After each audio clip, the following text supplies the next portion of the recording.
And today on the bench we have a little NOAA weather radio. This, for once, isn't to customers. This is actually mine. This is a Radio Shack NOAA weather radio. It's from, God, I think the build date on this thing was like 1999. Yeah, 09, A99. It's old. I've had this thing for a long time. Anyhow, it's gotten to the point though, and I've got several weather monitors. This is one that I keep out in the garage, but the ones that I have in the house are the newer style that have the very zone specific. I mean, this one says specific area message encoding, but the newer weather radios that you can get ones that have an even more pinpoint, I guess you could say, accuracy as far as your area. You can pick a zone within each NOAA weather radio station's broadcast area. That way you're not getting blown out of your seat every time a tornado warning or flood warning or something comes up, you know, if it's 100 miles away. It doesn't affect you. But this one, like I say, out in the garage, it's just gotten to the point though that I've actually have it turned on. That is the volume at maximum volume. It is cranked to the max. There is no battery in it, but that doesn't matter. That's just in case the power goes out, it can operate the radio. So yeah, there's just no volume left. So I kind of get the feeling it's probably a case of CCS or a crappy cap syndrome. Now, it could also very well be the speaker. That's a possibility. I'm assuming Phillips. Yeah. So let's crack this little guy open. I'm figuring I'm probably going to just have to recap it. But we'll see what we got in here. Because honestly, I don't know if I've ever torn apart a standalone weather radio. I've worked on lots of CB radios that have the built-in NOAA weather radio feature. But this is a standalone. And why isn't that screw coming out?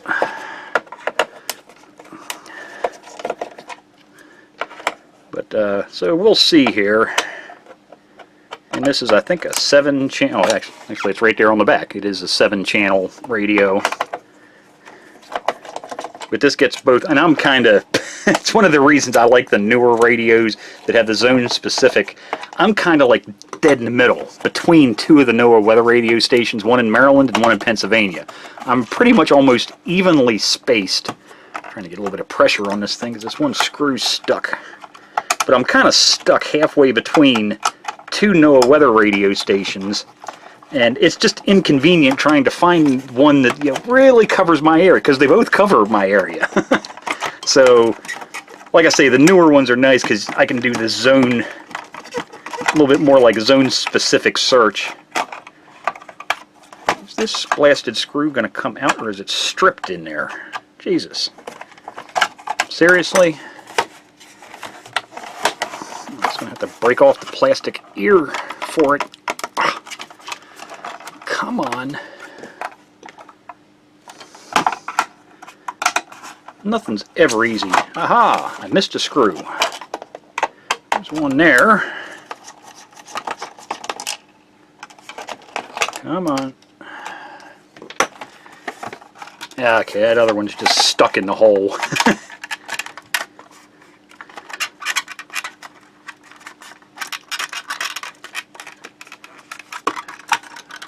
Let me get over the volume wheels and get the battery connector slid down through there. Okay. Well, even if nasty glue. So that's one thing I definitely got to take care of. Oh man, that's right on the power supply line too. That's the AC step-down transformer. The yellow wires come down to the board, and that's where the corrosive conductive glue is. Eek. I wonder if this thing's operating on low voltage because of AC power supplies partially, and the diode there's partially shorted out.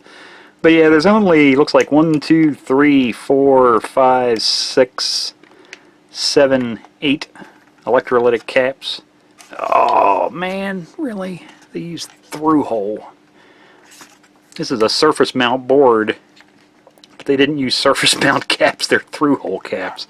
So let me see about getting this board extracted out of here, because of course it looks like the speaker wires are on the bottom underneath of this. So, oh, actually it looks like there's only, what, 2 screws holding this in.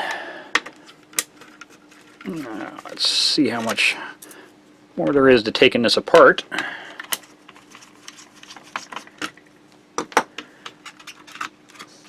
Oh, that's not bad.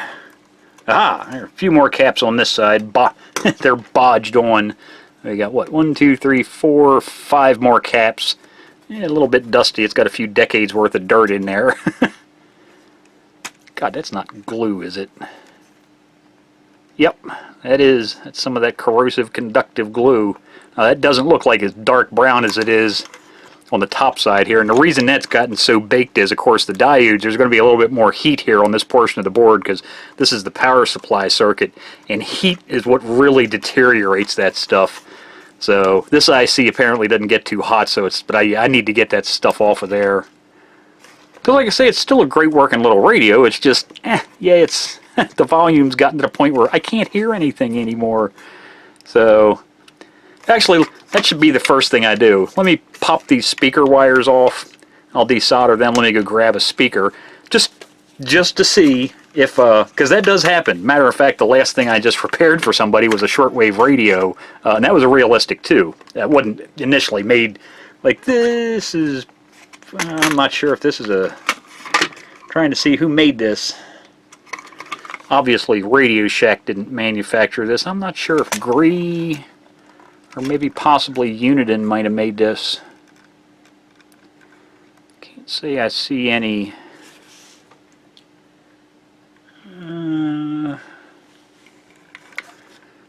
Nothing on here really giving it away. The ICs aren't custom, so yeah. But yeah, let me go get a speaker just out of curiosity to make sure that's, because anyhow, that shortwave radio that I just did, that's a known problem in those little radios. The speakers go bad, and your audio just starts to deteriorate to the point where you can barely hear anybody anymore. So that's something always worth checking. So I'll check that, like I say. But while I have it apart, I'm going to recap it. I'll take that glue off of there. So let me pause the video, go grab a speaker, and see how it sounds hooked up to a different speaker. Well, that pretty much answers that question. Speaker, or not this one, but that speaker is definitely bad.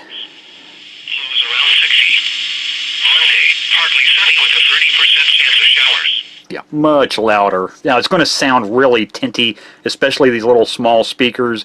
If you don't have them mounted in whatever they go in the enclosure, you know, completely closed up, little small speakers sound horribly high pitched.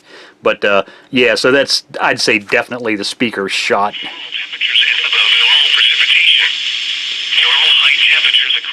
So, but while I have it apart, like I say, I'm going to go ahead and recap it just due to age, get this nasty glue out of here, and actually it'll probably improve even a little bit more audio quality wise. So let me get to it, get her fixed up here, and see how she turns out. Well, I think I'm ready to stick it back in the case now. Got her pretty much done. Got the nasty glue out of it. Man, it was really dark brown. It was starting to cause a little bit of corrosion in a few spots, so I got that cleaned up. Placed the electrolytic capacitors. Also, while I was in here, I went ahead and changed the voltage regulator. It just uses a 7805 5-volt regulator. The original one they had glued down with the same corrosive glue. And it was, yeah, before I actually wiped it, it was getting rather dark and nasty looking, because you have to remember, this thing's been on basically ever since this radio was plugged in a wall. This little voltage regulator has been energized. You know, and the whole thing's been turned on. So just the signs of heat, I figured it's mine. I've got hundreds of these blasted 7805s, so I just slapped a new one in, and instead of using corrosive glue, I actually used thermal adhesive to glue it down to the circuit board. So it does work. So let me get the case screwed back onto it, and turn it on and see how she works. Okay, so I got her all back together now. Good working little radio, and doing something like this, you know, if you've got your own little radio, you know, has a simple problem, you know, the cost of just a couple electrolytic caps, and that did actually improve the audio quality even more. I still had it in program mode. Sorry about that blaring beep. Switch it to get her flipped back into operate. Anyhow, before that annoying beep there, like I say, a lot of people would say, why don't you just go buy a new one? Why? The cost of a couple electrolytic capacitors, an extremely cheap voltage regulator, which honestly I didn't have to replace. It's just one of those things. It's mine. I know it's been turned on for a long time, so it doesn't hurt to replace it. And put a new speaker in it. It works great. Why go out and buy a new one? It serves its purpose, and now it can serve its purpose for another 10 or 20 years and work just fine. I spend my money on something else. But let's see. 62. Yep. Calm. Altoona. Cloudy. 69 degrees. So now you can see it actually has can actually hear it halfway decent, because that was just horrible before. Southeast at 5 miles an hour. So there you go. I just thought I'd do a quick little video on this. Don't want to make this too long. So there's a repaired little Radio Shack NOAA weather radio.